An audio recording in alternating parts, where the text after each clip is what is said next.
합니다. 오늘은 성화에 실패한 사람이 있습니다라는 제목으로 하나님 말씀을 나눕니다.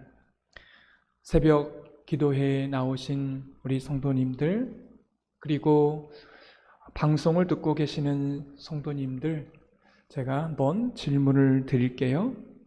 여러분은 구원을 받으셨습니까?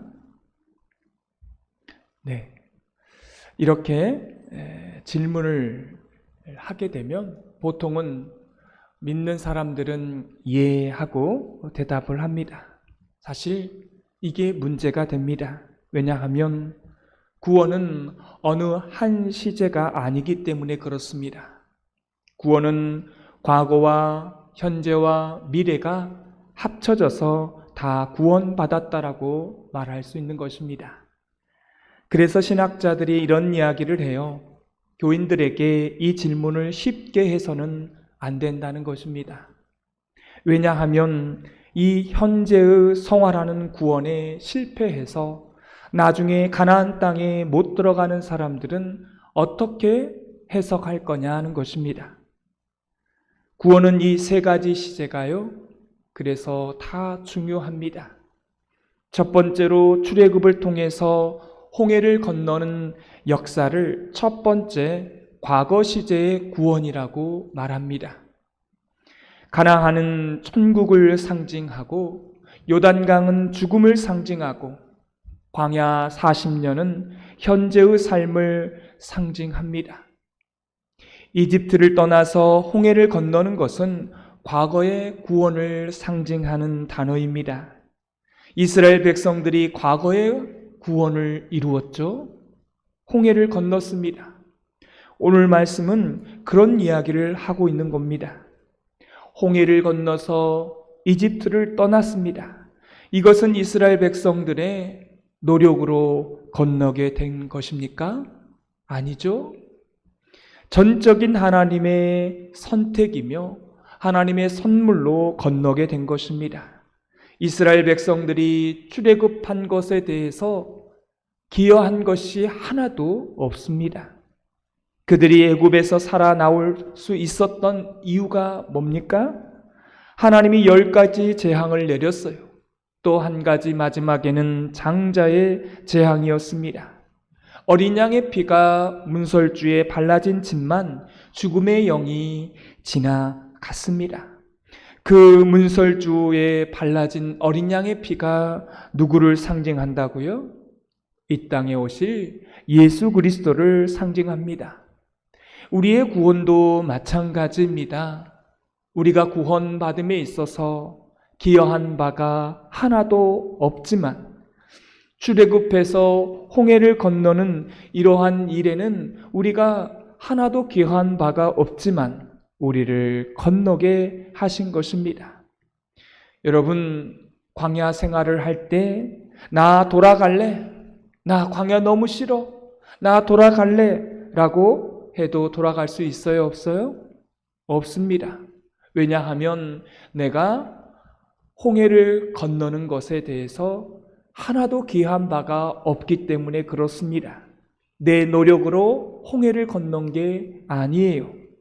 이게 과거의 구원을 이룬 것입니다. 이거는요, 이미 완료된 것입니다. 2절에 보면 구름과 바다에서 세례를 받았다라고 나와 있습니다. 우리 2절 말씀을 다 같이 읽겠습니다. 모세에게 속하여 다 구름과 바다에서 세례를 받고. 여러분, 이게 과거의 구원을 의미합니다. 다시 돌아갈 수가 없어요. 근데 또 한 가지 현재적인 구원이 있습니다. 이게 40년 광야 생활입니다. 여러분, 성경에 보면 이런 말씀이 있어요. 우리 한번 따라해 보겠습니다. 구원을 이루라, 구원을 이루라. 이런 말씀이 있습니다.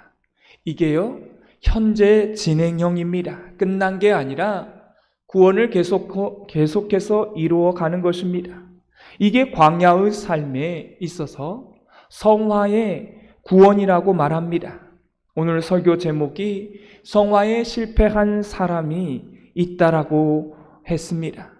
현재적인 구원, 광야 생활 가운데 성화에 실패하여서 가나안 땅에 들어가지 못한 사람이 오늘 본문에 나옵니다. 누구입니까? 여호수아와 갈렙을 뺀 출애굽한 모든 사람들이 다 광야에서 죽었습니다. 여러분, 왜 이들이 다 광야에서 죽었습니까?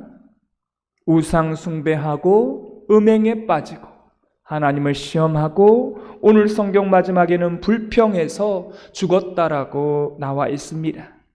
여러분, 성화라는 게 무엇입니까? 이집트의 노예 근성을요 다 빼는 게 성화의 단계입니다. 그 죄성, 그 노예 근성을 빼는데 몇 년이 걸린 거예요? 40년이 걸린 겁니다.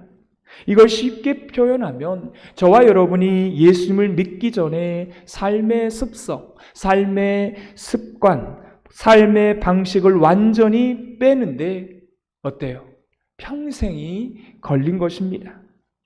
우리가 살고 있는 이유가 바로 여기에 있는 것입니다.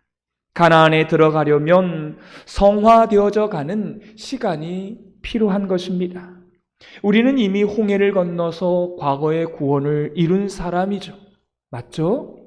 그런데 오늘 왜 우리가 살아가는 것입니까? 하나님이 그냥 바로 요단강을 건너서 죽음의 강을 건너서 가나안 땅으로 바로 들여보내시면 되는데 왜 광야에서 40년을 뺑뺑이를 시켰을까요? 아직도 우리 안에 죄된 습성이, 죄의 본성이 남아있기 때문에 그런 것입니다. 그리고 이집트에서 과거에 거듭나지 못했던 이전의 삶의 습성이 고스란히 내 삶 속에 남아있는 겁니다. 이 물을 빼는데 40년이 걸리는 거예요.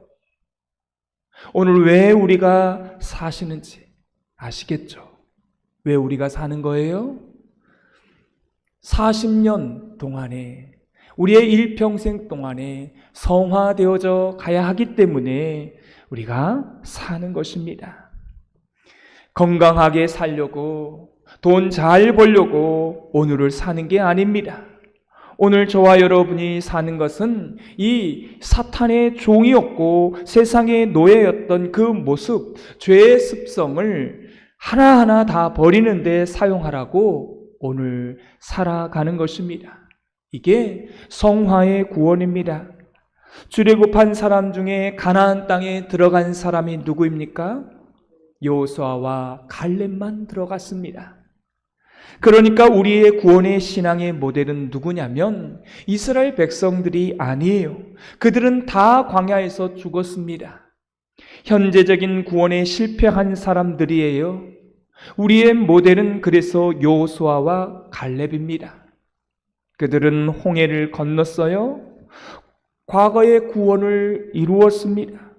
그들은 하나님을 원망하지 않았습니다. 광야 40년 동안 그 이집트에 가지고 있었던 죄의 습성을 다 빼버리고 40년 동안에 그 죄의 습성을 다 빼고 성공한 사람들이 여호수아와 갈렙입니다. 그리고 요단강을 건너서 미래의 구원, 가나안 땅, 하나님 나라에 들어가게 하시고 그렇게 들어가게 우리 하나님이 하신 것입니다. 여호수아와 갈렙만이, 이 두 사람만이 우리의 신앙적인 모델인 것입니다. 우리에게는 현재적인 구원이 성화의 삶도 있다는 또 한 가지 미래적인 구원이 있다는 것입니다. 그것은 바로 요단강을 건너서 가나안 땅에 들어가는 것입니다. 여기서 요단강은 뭐예요? 죽음을 상징합니다. 왜 하필 요단강을 건넜을까요? 여기는 의미가 있습니다. 우리가 40년 동안 이집트 안에서 또 이집트를 벗어나서 또 이집트 안에서 예수님을 믿기 전에 있었던 그 삶의 때를 빼려고 했는데 어때요? 40년 동안 아무리 빼려고 빼도 빼어집니까?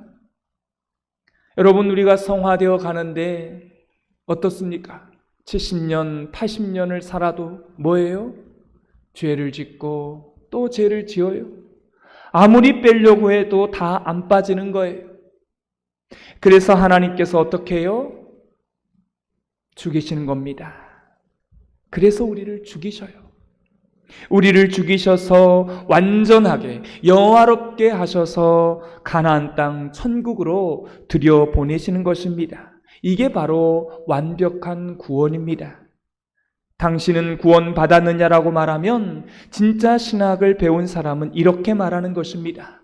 지금 현재적인 삶을 살고 있으니까 저는 구원을 이루고 있습니다. 그리고 다음과 같은 이렇게 이야기를 해요. 나는 과거에 이미 하나님의 선택과 하나님의 은혜로 과거의 구원은 받았습니다. 그리고 현재의 구원, 성화를 이루어 가고 있습니다. 그 다음 말이 중요합니다. 내가 스스로 노력한다고 해서 구원을 이루는 것이 아니라 마지막 순간에 하나님께서 나를 죽이셔서 영화롭게 하셔서 천국으로 인도해 가시는 구원이 저에게 아직 남아 있습니다. 이렇게 말해야 온전한 구원이 되는 것입니다. 그래서 당신 구원받았느냐라고 하면 예라고 대답하시면 안 됩니다. 이스라엘 백성들이 출애굽을 통해 과거의 구원은 다 받았는데 가나안 땅에 들어가지 못했습니다. 광야에서 다 죽었죠. 어린아이까지 다 여성까지 합치면 200만 명이 광야에서 죽은 것입니다. 출애굽은 했는데 광야에서 이렇게 죽은 것입니다. 왜 죽었어요? 현재의 구원, 성화에 실패했기 때문에 가나안 땅 천국에 들어가지 못한 것입니다. 오늘 성경은 성화에 실패한 이야기를 하고 있습니다. 첫 번째 7절을 다 같이 읽도록 하겠습니다. 그들 가운데 어떤 사람들과 같이 너희는 우상 숭배하는 자가 되지 말라. 기록된 바 백성이 앉아서 먹고 마시며 일어나서 뛰논다 함과 같으니라. 첫 번째는 우상 숭배입니다. 하나님보다 더 사랑하는 것이 우상 숭배이죠. 바로 하나님보다 더 사랑하는 사람이 있다면 이 사람은 우상 숭배주의자입니다. 인류를 가장 괴롭힌 두 가지 우상 숭배가 있어요. 첫 번째는 맘모니즘입니다. 여러분, 인류의 가장 큰 이단, 그것은 신천지나 통일교나 이런 게 아니고요. 맘모니즘입니다. 돈이에요. 본래 수천 년 동안 기독교를 괴롭혀왔던 것은 돈입니다. 참 놀라운 것은 교회 안에 수많은 문제를 보면 대부분 돈입니다. 가정도 그래요. 가정에 어떤 문제가 일어나거나 또 이혼 상담을 하고 또 이런 수많은 상담을 해보면 궁극적으로 들어가 보면 뭐예요? 물질입니다. 돈입니다. 딱 두 가지인데요. 하나는 영적인 문제이고 또 하나는 돈입니다. 우리를 가장 괴롭히는 문제는 우리의 영성을 갉아먹는 존재는요, 이 맘모니즘, 돈, 물질이라는 것입니다. 두 번째는 우상 숭배자가요, 바로 자기를 섬기는 겁니다. 이 두 가지 우상 숭배, 돈과 자기를 섬기는, 자기 자신을 섬기는 이 두 가지를요, 이기는 사람은 성화를 이룰 수 있는 것입니다. 오늘 이 이야기를 하고 있는 거예요. 현대판 우상 숭배는 다양합니다. 예전에는 돈이었고 자기 숭배였지만 요즘은 자녀인 사람도 있습니다. 참 놀랍죠? 자녀가 우상인 경우가 있습니다. 하나님보다 더 자녀를 사랑하는 것, 그건 우상입니다. 이런 자들은 성경은 말합니다. 다 광야에서 죽을 것이다. 요단강을 건너서 가나안 땅에 들어가지 못할 것이다. 주님께서 말씀하고 있는 것입니다. 두 번째는 8절 말씀입니다. 간음과 음행이라고 말하고 있어요. 8절을 다 같이 읽겠습니다. 그들 중에 어떤 사람들이 음행하다가 하루에 23,000명이 죽었나니 우리는 그들과 같이 음행하지 말자. 아멘. 이게 광야에서 죽은 사람들의 이야기입니다. 음행이 중요한데요. 중요한 이유가 있습니다. 여러분, 음행은, 간음은 가정을 깨는 것입니다. 하나님이 우리에게 가장 중요한 두 가지 제도를 주셨는데 그게 뭐예요? 교회와 가정입니다. 그런데요, 간음이나 음행은 이 가정이요, 깨지는 겁니다. 더 놀라운 것은 음행을 통하여 우상 숭배가 항상 들어오게 됩니다. 그래서 하나님께서 일부 일처제를 말씀하시고 자기 아내를 사랑하고 남편과 함께 지내는 것을 여러분 강조를 했는데 왜 하나님이 이렇게 강조를 하셨을까요? 이방 여인들을 통해서 우상 숭배가 들어오기 때문에 그런 것입니다. 여러분, 그래서 가정 안에서 신앙생활을 잘 하시려면 부부 관계가 좋아야 됩니다. 부부 안에 사랑이 있어야 우상 숭배가 들어오지 않고 가정을 지켜내고, 중요한 것은 성화를 지켜낼 수 있는 것입니다. 세 번째는요, 하나님을 시험하는 것입니다. 의심하는 거예요. 여러분, 광야에서 예수님께서 세 가지 시험을 받으셨죠? 우리 주님께서 이렇게 물리치십니다. 사람이 떡으로만 살 것이 아니요 하나님의 말씀으로 살 것이라. 주 여호와만 경배하라. 주 너의 하나님을 시험하지 말라. 여기서 시험하지 말라는 것은 의심하지 말라는 것입니다. 하나님을 시험하고 의심했던 사람들이요 광야에서 다 죽었습니다. 가나안 땅에 못 들어갔습니다. 네 번째는 10절에 나와 있습니다. 우리 다 같이 10절 말씀을 읽겠습니다. 그들 가운데 어떤 사람들이 원망하다가 멸망시키는 자에게 멸망하였나니 너희는 그들과 같이 원망하지 말라. 여러분, 이스라엘 백성들이 광야에서 다 죽었던 이유 가운데 하나가 원망이었습니다. 물이 나오지 않았을 때 원망했고 40년 동안 내내 원망하고 또 가나안을 정탐하고 들어왔던 여호수아와 갈렙만 빼고 다 원망했습니다. 우리는요 출애굽했습니다. 하나님의 전적인 선택과 은혜로 홍해를 건너게 됨으로 구원을 이루었습니다. 근데 이 광야에서 뱀에 물려 죽은 사람들은 구원을 받은 것입니까? 못 받은 것입니까? 이 성화에 실패를 했기 때문에요. 결국은 구원을 못 받은 것입니다. 광야에서 다 죽은 사람은요. 그렇게 성화에 실패를 한 거예요. 그래서 우리는 어떻게 해야 됩니까? 이 광야에서 살아남은 두 사람, 여호수아와 갈렙을 우리의 신앙의 모델로 삼아야 한다는 것입니다. 마지막 요단강까지 가고 이 네 가지 우상 숭배, 간음, 시험하는 것, 원망하는 것, 이것을 이 성화의 삶을 잘 이루어내서 요단강까지 우리가 가는 것입니다. 할렐루야. 거기서 우리가 부족한 점이 있다면 하나님께서 우리를 죽이셔서 완벽하게 영화롭게 하셔서 천국으로 가나안 땅으로 인도해 내십니다. 그제서야 우리는 하나님 앞에서 하나님, 제가 이제 구원을 받았군요. 그제서야 이 말을 할 수 있는 것입니다. 기억하십시오. 우리는 과거와 현재와 미래를 다 합쳐서 구원을 완벽하게 이루어서 그렇게 구원받는 거라는 것을 여러분 기대하십시오. 이런 날이 곧 올 줄 믿습니다. 그래서 오늘 살아가면서 현재의 구원을 이루라. 이 성화의 구원을 오늘 잘 이루어 내셔야 합니다. 오늘만이 아니라 내일도 모레도 죽을 때까지 이 네 가지 시험을 잘 이겨내셔서 성화를 이루어내는 주님의 백성들이 되시기를 바랍니다. 여러분 또한 안심하십시오. 이 네 가지를 완벽하게 지키라는 말은 아닙니다.